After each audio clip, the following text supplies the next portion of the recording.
जांजगीर चांपा जिलांतर्गत जांजगीर जिला मुख्यालय से 11 किलोमीटर दक्षिण पूर्वी मध्य रेलवे के चांपा जंक्शन से मात्र 8 किलोमीटर की दूरी पर हसदेव नदी के दक्षिणी तट पर पीथमपुर में कालेश्वर नाथ का एक मंदिर है।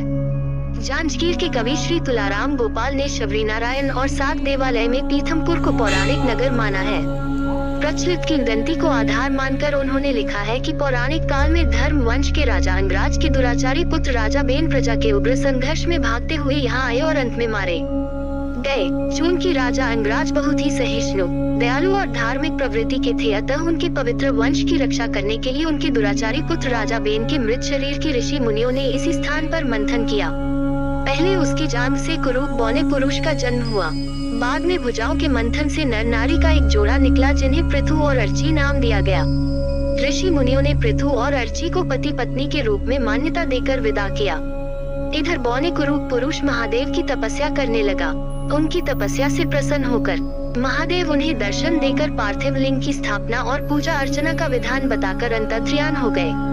बौने कुरूप पुरुष ने जिस कालेश्वर पार्थिव लिंग की स्थापना कर पूजा अर्चना करके मुक्ति पाई थी, वह काल के गर्त में समाकर अदृश्य हो गया था। वही कालांतर में हीरासायत एक वैश्य को दर्शन देकर उन्हें न केवल पेट रोग से मुक्त किया, बल्कि उसके वंशबेल को भी बढ़ाया।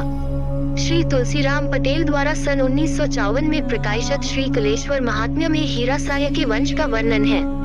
तय के पुत्र 5 हो भयो, शव सेवा में मन चित देव। प्रथम पुत्र टिकाराम पाए, बोधसाय भागवत सखाराम अरु बुद्धू कहाय। सो शव सेवा में अति मन दिन्हा, यात्री गण को शिक्षा दिन्हा। यही विधि शिक्षा देते आवत, सकल वंश शव भक्त कहावत। कहना न होगा, हीरासाय का पूरा वंश शव भक्त हुआ और मंदिर में प्रथम पूजा का अधिकार पाया। श्री प्यारेलाल गुप्त ने भी प्राचीन छत्तीसगढ़ बैकफोर्ट में हीरासाय को पीथमपुर के शव मंदिर में पूजा अर्चना कर पेट रोग से मुक्त होना बताया है। उन्होंने खरियार उड़ीसा के राजा को भी पेट रोग से मुक्त करने के लिए पीथमपुर यात्रा करना बताया है। बिलासपुर वैभव और बिलासपुर जिला गैजेटियर में भी इसका उल्लेख है, लेकिन जनश्रुति यह है कि पीथमपुर के कालेश्वरनाथ अपभ्रंश कलेश्वरनाथ की फाल्गुन पूर्णिमा को पूजा अर्चना और अभिषेक करने से वंश की अवश्य वृद्धि होती है। खरियार उड़ीसा के जिस जमींदार को पेट रोग से मुक्ति पाने के लिए पीथमपुर की यात्रा करना बताया गया है, वे वास्तव में अपने वंश की वृद्धि के लिए यहाँ आए थे। खरियार के युवराज और उड़ीसा के सुप्रसिद्ध इतिहासकार डॉक्टर J.P. सिंहदेव ने मुझे बताया कि उनके दादा राजा वीर विक्रम सिंहदेव ने अपने वंश की वृद्धि के लिए पीथमपुर गए थे।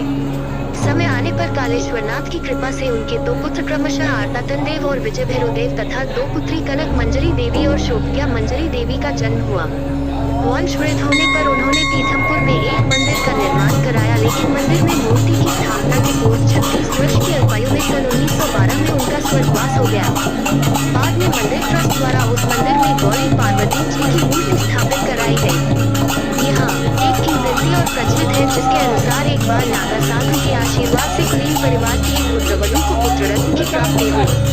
इस घटना को जानकर अगले वर्ष अनेक महिलाएं पुत्ररत्न की लालसा में यहाँ आई, जिससे नागा साधुओं को बहुत परेशानी हुई और उनकी संख्या धीरे धीरे कम होने लगी। कदाचित इसी कारण नागा साधुओं की संख्या कम हो गई है। लेकिन ये सत्य है कि आज भी अनेक दंपत्ति पुत्र कामना लिए यहाँ आती है और मनोकामना पूरी होने पर अगले वर्ष जमीन पर लौट मारते दर्शन करने यहाँ जाते हैं। पीथमपुर के काल कालेश्वरनाथ की लीला अपरंपार है। छत्तीसगढ़ के भारतेंदुकालीन कवि श्री वरनत सिंह चौहान ने शबरीनारायण महात्म्य और पंचकोसी यात्रा बैकफोर्ट नामक पुस्तक में पीथमपुर की महत्ता का बखान किया है। हसदो नदी के तीर में कलेश्वरनाथ भगवान, दर्शन तिनको जो करे पावही पद निर्वाण। फाल्गुन मास की पूर्णिमा होवत स्नान, काशी समान फल पावही गावत वेद पुराण। 12 मास की पूर्णिमा जो कोई कर स्नान, सो जय है बैकुंठ को कहे वरनत सिंह चौहान। पीथमपुर के कालेश्वरनाथ मंदिर की दीवार में लगे शिलालेख के अनुसार श्री जगमाल गांगजी ठेकेदार कच्छ कुम्हारिया ने इस मंदिर का निर्माण कार्तिक सुदी 2 संवत 1755 सन 1698 को गोकुल धनजी मिस्त्री से कराया था। चांपा के पंडित छविनाग द्विवेदी ने सन 1897 में संस्कृत में बैकफोर्ट कलेश्वर महात्म्य स्तोत्रम बैकफोर्ट लिखकर प्रकाशित कराया था।